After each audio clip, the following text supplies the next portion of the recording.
that can cause a prolapse. Do you supplement at all, Bill? Your females? Yeah. You know, if you see these things and you see that.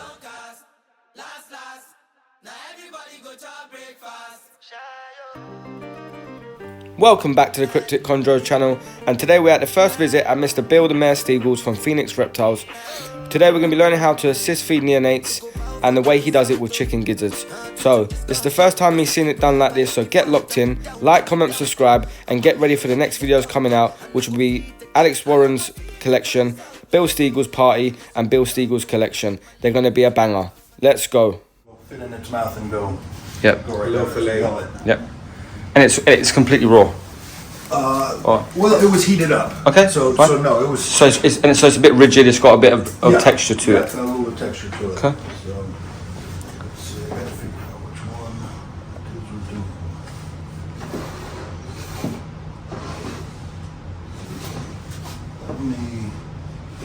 Let me make sure. I've got the cards back here. I put them up because I didn't want them to get lost.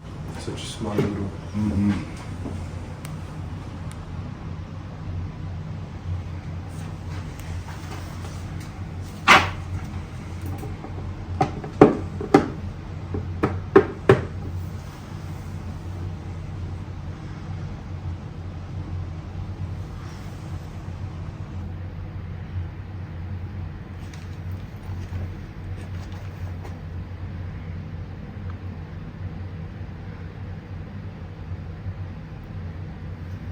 Usually give it just a little bit more.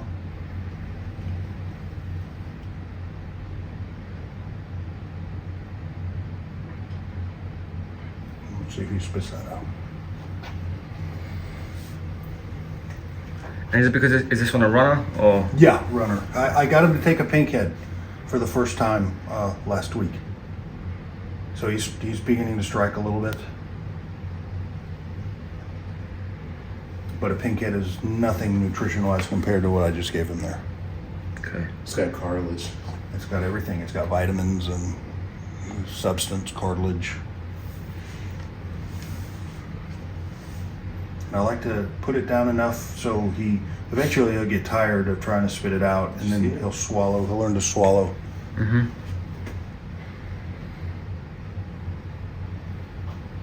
If you ain't scared to take off an eyelid off of the retake when she was in the shower, you Swallow. shouldn't be afraid of.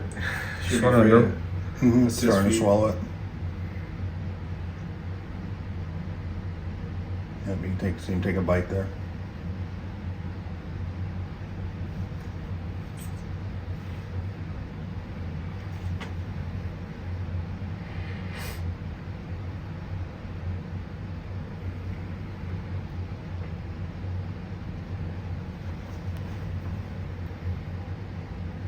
What's the cost of the prolapses whenever they happen? Don't know exactly. I think when you rule out the obvious things like hydration, and if the animal's properly hydrated, then they don't really know. I think it's because they're eating these tiny, pinks that have no nutritional value, no structure, no bones, no calcium, and it just goes right through them. And when it does, it's like a massive diarrhea. If you see these things and you see their poops, it's never well formed. They look like ink dots, on the paper towel, like somebody spilled ink. Yeah. So I think it's that. There's other theories. There's a theory that poor or low calcium in the females causes low calcium levels in the babies, and it causes their teeth to be brittle, and so they shed those teeth, and it gets caught in their intestinal tract.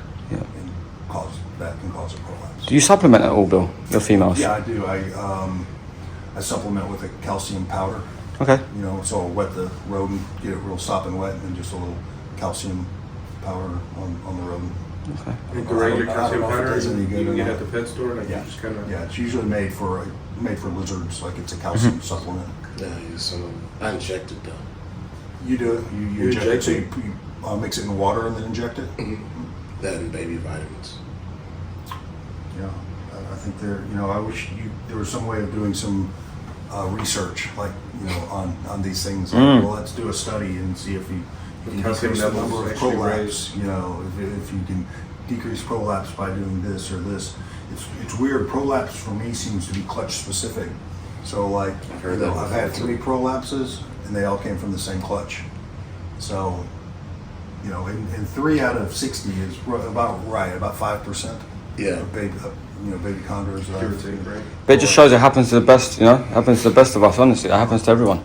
Yeah. No one's prolapse proof. I don't think there's anything you're doing wrong. At least I can't figure it out if there is. I think there's some problems when you, like from clutch to clutch, at least just for me, I can see that some clutches, that one clutch had a different set of problems than others did. My first clutch, they're really prone to water blisters. Really? Yeah, and I don't know. See, I've never had a water blister ever. Yeah. And I've kept my babies on nothing but water, you know, for the first month of their life. Second one, they didn't have a problem at all. Interesting. Can you see that now? It could have been It's environmental. really it's got it down. Yeah. You know, completely down now. Got a nice little lump in its esophagus there, his throat. Yep. So, He's taking it And do you do a second one whenever it comes to assist feeding, or do you treat it like if it was pink and had just one, and then you wait for another 7 days? yeah, so I'll give this animal 3 or 4 days, and then I'll try another pink head or pink, try to get it to eat that. But I don't really count on those pink heads as supplying any nutritional value at all, really. What's going to keep this thing alive if it takes a month or 2 months, you know, for it to figure it out and do it, it's going to be the gizzard strips that keeps it alive, not the pink heads. So you have to assist feed. It was just natural selection.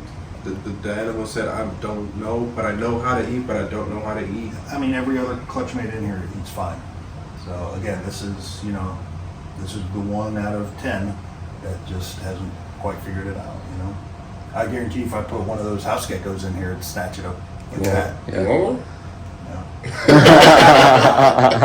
If I got desperate, I would I'd put it in the freezer, you know, I'd freeze it. Mm-hmm. And then 2 weeks. Yeah, a couple weeks, and then thaw it out and try that. Yeah. I got a question for you though. When you assist feed, do you try to feed and then assist feed the same day, or do you assist feed on a different day? That's a good question, and it just depends. I will usually, I don't know, it's about 50-50. I don't really have a strong thought about why you should or shouldn't do it at the same time.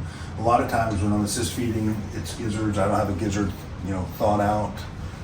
So maybe I'll wait till the next day or next time I feed gizzards, because once these things are eating, you know, once they've had a couple of pinks and they're eating, you know, they're just striking and rapid eating, I'll alternate and feed them gizzards. You know, even the ones that are eating great, not assist feeding, just gizzards right off the tongs. Just because of the protein. Better vitamins. nutritional value, yeah. So. And you said it was cooked or not cooked? I didn't really catch that. No, it's not cooked, but it's heated up. So like I'll let it thaw up to room temperature, and then I'll, you know, slice a piece off and then just put it in some hot water. If you're having trouble, then you do want to cook it, because it'll be like that piece was actually cooked because I left it in hot water too long. But you saw how firm it was. Yeah. If it wasn't that cooked or that heated up, then it would be more flexible and harder to go down. So Chicken gizzard, noted. You keep a kettle too? was that? You keep a kettle too? Oh, I keep this. This just keeps the water hot. Yeah, You Keno know? roasts the hell out of me for mine. What? It's just like you keep a kettle when you I- feed babies. I use It's a kettle. Constantly access to hot water. Yeah. Why?